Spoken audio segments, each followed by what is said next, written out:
Hey YouTube, and welcome back to my channel. Today I'm going to be doing a book review on the book This Is How You Heal. I decided to pick this book because I got some healing to do. Not gonna lie, a lot of inner deep healing that I needed to do and was avoiding for a very long time. I saw this book on TikTok and I decided to read it, so I'm gonna give you a detailed review of what I think about this book. But before we get into that, don't forget to hit the subscribe button and also comment down below if you read the book or if you like any of the reviews that I get. The way I'm gonna do this review is I'll give you my overall rating, my rating, ease of read, and then I'll also give you some details and things that stuck out to me, like major key messages from this book. Normally I do read a lot of Black authored books, but again, this one stuck out to me because the inner healing needed to happen, and I couldn't find any Black owned books that were about healing. Maybe they just haven't come across my feed yet, maybe I haven't been looking hard enough, but I haven't found any. But my next few book reviews will be for, by, with Black people, Black. So again, make sure you subscribe so you can see those in the future. Okay, so let's get into this book. So I wrote all of my notes in my little book club book, which is one of my favorite birthday gifts that I've gotten.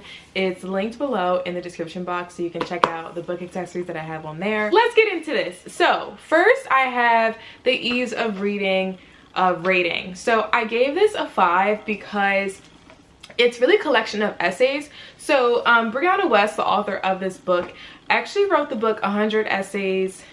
Wait, what's the name of her other book? Hold on.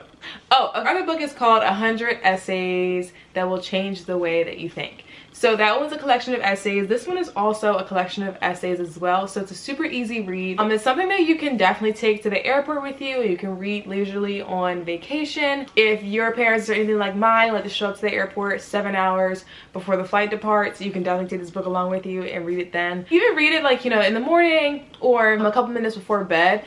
Each chapter is, I think, like 2, maybe 3 pages, so it's really not a difficult read at all. It's something that you can pick up and put down literally whenever you want. Aside from the ease of reading, I really enjoyed this book. And again, I definitely needed to do some inner healing that I have really just been avoiding, and I think in my mind I thought it was going to be this big thing and it was going to be almost like going to therapy, which it kind of was, but not in the way of like crying all the time and like having to like pull myself together. It was actually really encouraging, which I was very surprised about and very happy about because I didn't want to read a sappy book. And I don't think anybody does. Maybe you do, I don't know. I'm not into sappy books, but I wasn't looking for that in this and I didn't get it, so I was very happy about that. I left to get a flatbread, but I'm back. Just hold on. Okay, all right, back to the book. Early on in the book she talks about how to get inspiration and how to get re-inspired. So this is a part of the book where she talks about how you can essentially get your life back on track after a major life change. So something like a breakup, or if you're like grieving someone, or I don't know, anything major in your life that could like really throw you off track and have you feeling down in the dumps. So one of the things she says is to pay attention to the habits of people that inspire you, and to also pay attention to the habits of people that don't inspire you. And woo, that one hit me like a brick wall, like right in the face. I was like, damn, I never thought about it that way, because not for nothing, but there are a lot of people around me that I'm just not inspired by. I often pay attention to a lot of like celebrities or just like people in my life that, you know, are up here, right? And I'm like trying to get to up here, and I focus on their habits and I focus on some of the things that they say and how they live their lives, but I never really focus on people that aren't inspiring me. And I feel like that's a very unique way of saying what not to do versus what to actually do, right? Don't do the things that people don't inspire you. Don't do those things, but to do the things that people do inspire you are already doing. So I thought that was a bar. She's on to something with that one. There's also a part that talks about relationships, and I think a lot of time we think about healing, we always talk about it in a romantic sense, but the book really connects it to relationships that aren't even romantic, with your family, with your friends, with your co-workers, as well as with like romantic partners. I really like that she included that. And she talked about loving yourself in terms of those relationships. Again, in romantic relationships, it's like, oh, love yourself before you love anybody else. Yeah, girl, we get it. But in terms of like friendships, or in terms of like coworker relationships, right? That you should like really hone in on what you want, on your boundaries, on things that really like, I guess, light a fire in you, to really focus on those things.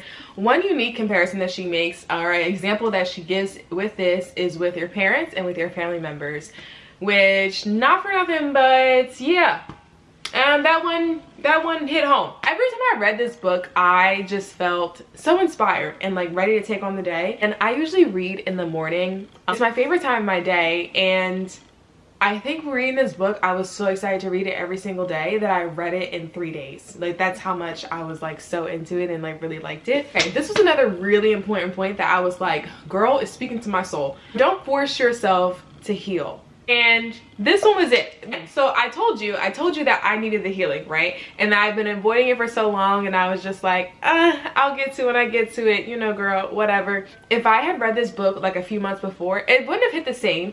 But I think reading the line of, you don't have to force yourself to heal, you don't have to do the things that healed people do at the time that you should do it, right? Like, those things don't exist. Those things don't matter. It's all relative. And so I really like that she included that, because one, you should only read the book when you're ready. But two, even if you think you're ready and then you end up finding out that you're not actually ready, right?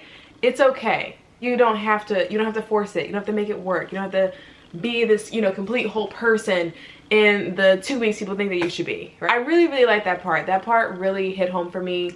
And I love that she included that. I don't think it was until the end though. So I would have liked to see it way up in the beginning. Like in the front, like the intro. That would have been a great place to put that notice right there, that disclaimer. On that note of healing and forcing yourself to heal, she also talks about the idea of being fully healed. Like, as you start to heal, you realize other things you need to heal, and it's a continuous process, right? There's never an end, there's never a stop to it. But I think people think like, oh, like I've healed, and they'll try to like get into a relationship again and then feel like a failure when that relationship doesn't work out. And really, it's healing is a continuation. It never stops. So if you feel like you have made progress in your healing, it's never gonna end. That's a good thing, but it's also a bad thing, depending on how you look at it. I really like that she included that too, because again, I think people think it's like a linear process where it's like start to finish, but in reality, it's not that at all. It's more of like start, pause, take a nap, stop, get up, do it again,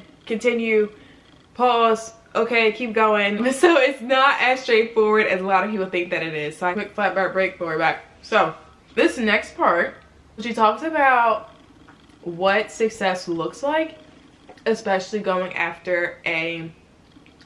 through a major life change. And one of the key things she says is being successful is about being consistent.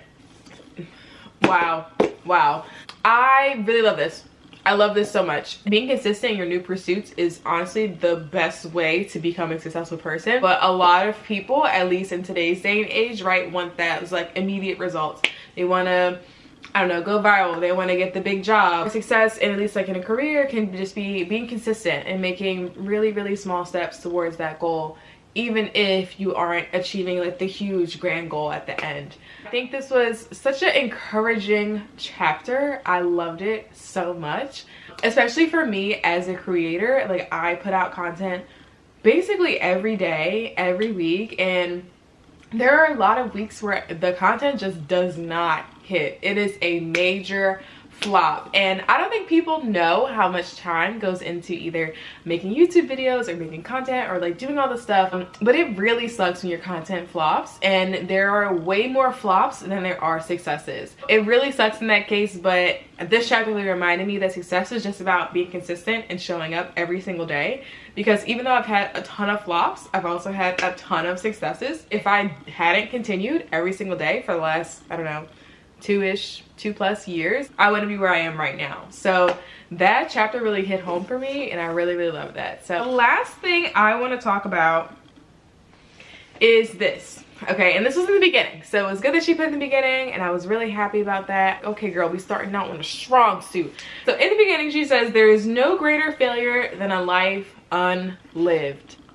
Like, really spitting bars. I love this quote. I think so many people, especially in today's like post-COVID era, are reevaluating their lives, right? And looking like, what am I doing every day? Does this actually resonate with me? Do I enjoy these things? And they start to take risks. Risks on their career, risks on different relationships, just risks in general. I have a super high risk tolerance. I go after a lot of things that make absolutely zero sense to people. But the thing that I always think about when I take these risks is, would I regret not doing the thing, right? And this book really reinforced that for me. Even if I try something and it is a huge flop, like content, like I was just talking about, even if I try something and it's a huge flop, I tried it. It's not a failure. It's actually a huge success because I actually did try it and I went through with it. So maybe it just teaches me something that I'm gonna want to do in the future, or what I can change, or how I can improve it. I really love that. I took a direct quote from the book, which I normally don't do, but I was very adamant about that. Overall, my rating for this book was a 4.5 out of 5. I really enjoyed it. I could rant and rave about this book all day long. I really could.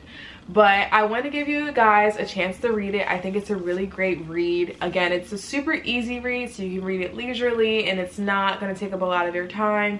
You can even read in the airport, or while you're taking a bath with your wine. Actually, you should definitely get a glass of wine for this book because you're going to need it. But if you want to see this book, my book club books, or any of the other books that I've recommended, check out the description box below. I have my full bookstore there, and you can see some of the books that I have read and talked about on other social media platforms. So stay tuned for the next book club episode, and I will see y'all next week.